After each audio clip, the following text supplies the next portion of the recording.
So, things are getting pretty feisty for the Montreal Canadiens, and I kind of wanted to make this video as just kind of a smorgasbord of Habs-related topics, because as I've been saying over the past 2 weeks, 3 weeks, even before this Four Nations face-off break, Montreal hockey has not been in a good spot. At least where the Canadiens are concerned.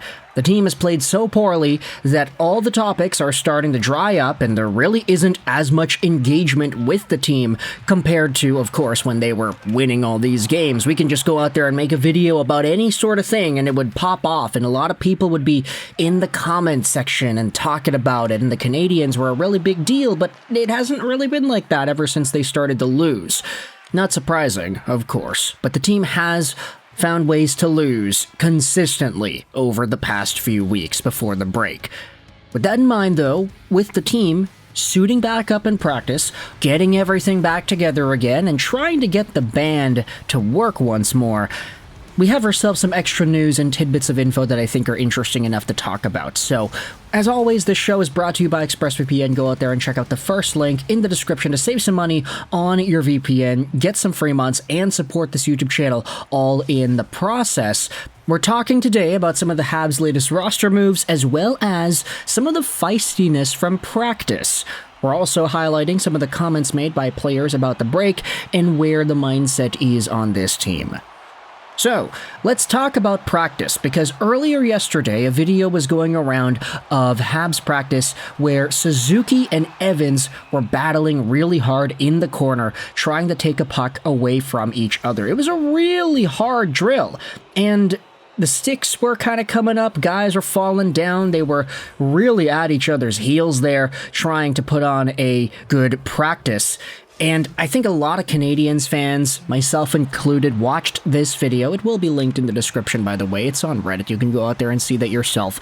And we're kind of, pleasantly surprised. It's good to see Habs guys going out there and battling their behinds off in practice. Maybe it's like, hey, we're just coming back from a break. Obviously, these guys want to get back into tip-top game shape as quickly as possible, and they want to put their best foot forward. They want to get off on that right foot. And they gotta battle hard in practice. That's just what they gotta do. If only you could see that same work ethic and effort level in the games, but still, one measly play in one drill and one scrum on one day is not gonna indicate where the entire Canadiens team is going to play for 60 minutes when they play off against their next opponent. But it's not even just Jake Evans and Nick Suzuki that kind of got into a little bit of a, let's just say, scrum-ish in practice, because as posted about by TVA Sports on their website earlier yesterday, you also saw yourself this. Not happy at all. Mike Matheson sends Arber Xhekaj on his behind. The recent pause in NHL regular season activities does not seem to have eased the frustration relating to the numerous defeats of the Canadiens, the contacts at Wednesday's practice at the Bell Center having been less than friendly.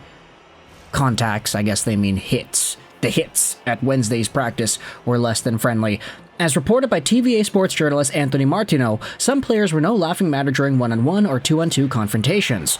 Notably, Jake Evans pushed Nick Suzuki onto the ice when they were battling together. However, it was a sequence involving Matheson and Xhekaj that threw more attention. The first guy, Matheson, did not appreciate seeing number 72 trip him up near the net. He immediately got up and pushed Xhekaj onto his butt. We're competitive. I like guys that give it their all. They want to get through it and shows that they care about our success. It amuses me, Xhekaj said in the media. And there is a video clip of it on TVA's website too that you can go out there and watch yourself. It is pretty interesting because you can clearly see Arber Xhekaj getting taken down by Mike Matheson. Again, these kinds of things are not new, right? It's like, okay, the guy got taken down in practice. You have to be physical. It's a physical sport. You have to not back down. You have to fight. You have to be in the scrums. You have to have your moments in the boards. So that's hockey, right, baby? So that's exactly what we saw in this video clip here. It's kind of funny because Matheson doesn't even really get tripped up by Xhekaj. He gets tripped up by the teammate that he was trying to squeeze behind. And Xhekaj was in the other jersey, so when Matheson gets up, he just kind of looks and sees the first guy that's in the opposite color, and he just takes him down. I mean, there's competition there, of course. It's a competitive sport, it's a physical sport, so obviously guys are going to not back down and they're going to stand up for themselves. But I did kind of find it interesting how we did have some sort of scrums, physical altercations in practice earlier this week. Some may say it's indicative of the frustration level of this team. Hey, the Habs are so frustrated with their losing that even when they get back into practice, they're all ruffling it up with everybody, and it's like, okay, maybe that's not really what happened, but like, I guess you can say the idea makes sense at the very least, because when you think about the Canadiens and their situation, it's been really bad. So, frustration? Sure. Take it out on each other, just load it all up there, allow it to seep in practice, and then once the games come back, you can fully unleash your anger on the opposing team, because your team has been losing, and you want to really show everybody that you've got more to give. Speaking about that, we actually did have ourselves some commentary from Hutson about the break. The question was, were you able to try and switch it off during the break? Just stop thinking about hockey? Lane said, not really. I just kept thinking about coming back. I felt like the break was too long, honestly. So, if that sentiment is shared by the rest of the Canadiens players, then okay, you can start to understand the aggravation in practice, how guys are going out there and really putting that physical edge on display. Finally, to end off this video, I wanted to talk about some news with the Canadiens D-Corps, because it was announced yesterday that the Habs have loaned David Reinbacher over to the Laval Rocket. And guess what? He played! He played in a 5-4 loss to the Manitoba Moose. Unfortunately, he was a -2, but he was still there. We hadn't seen David Reinbacher play any sort of hockey for months since his injury at the beginning of the year, and now he's finally able to get his legs under him. This is the comment from Pascal Vincent on David Reinbacher's first game. I thought he was our best defenseman in the first half of the game. He was really good. His reads, killing plays, first pass, his ability to anticipate what was happening in front of him, I'm very impressed with him.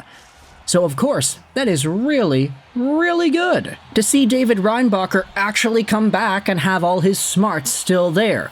We always knew that he was never going to be a Lane Hutson type. He was never going to be a Quinn Hughes or an Adam Fox or a Cale Makar, a top point producer, 80, 90, 100 point guy.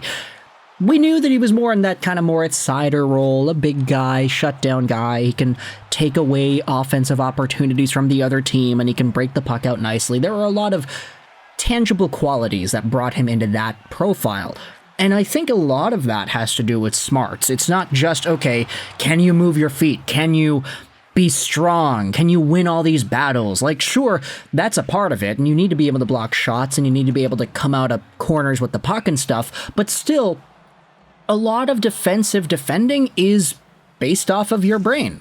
Where you need to be, it's your positioning, it's what you have to pay attention to on the ice. And David Reinbacher, whether he's injured or not, those instincts are not going to go away. So to see him come out of the gate hot with a really good performance that the coach is saying, yeah, he was our best defenseman for the first 30 minutes of the game, that's really good. He was a -2 after all, so it's maybe not the best, but still, it's his first game in months.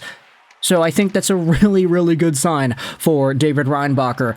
We'll see what happens as the year goes on, whether or not he's able to continuously progress and get to a point where he can play NHL games one more time.